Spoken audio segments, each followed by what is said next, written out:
ಸ್ತವ್ಯಃ ಸ್ತವಪ್ರಿಯಃ ಸ್ತೋತ್ರಂ ಸ್ತುತಿಃ ಸ್ತೋತಾ ರಣಪ್ರಿಯಃ ಪೂರ್ಣಃ ಪೂರಯಿತಾ ಪುಣ್ಯಃ ಪುಣ್ಯಕೀರ್ತಿರನಾಮಯಃ.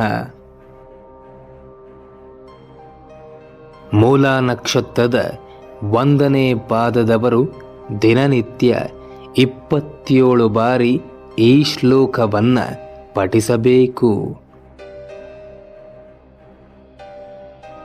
ಇದರ ಅರ್ಥ, ಎಲ್ಲ ಸ್ತೋತ್ರಗಳಿಂದ ಸ್ತುತಿಸಲ್ಪಡುವವನಾದ, ಸ್ತವನ ಕ್ರಿಯೆಯಲ್ಲಿ ಇರುವವನಾದ, ಗುಣಗಾನ ಮಾಡುವ ವೇದ ಶಬ್ದಗಳನ್ನು ಮೆಚ್ಚುವವನಾದ, ನಮಗೆ ಯಥಾರ್ಥ ಜ್ಞಾನವನ್ನು ಕೊಟ್ಟು ಮೋಕ್ಷದತ್ತ ಕೊಂಡೊಯ್ಯುವವನಾದ, ಪವಿತ್ರನೂ ಪರಮ ಸುಂದರನಾದ, ಕೀರ್ತನ ಮಾತ್ರದಿಂದ ಎಲ್ಲ ಪಾಪಗಳನ್ನು ಕಳೆಯುವವನಾದ, ನಿರ್ದೋಷನಾದ ಆ ಭಗವಾನ್ ಮಹಾವಿಷ್ಣುವಿಗೆ ನಮಸ್ಕರಿಸುತ್ತಿದ್ದೇನೆ, ನನ್ನನ್ನು ರಕ್ಷಿಸು ಎಂದು ಬೇಡಿಕೊಳ್ಳುವುದೇ ಈ ಶ್ಲೋಕ.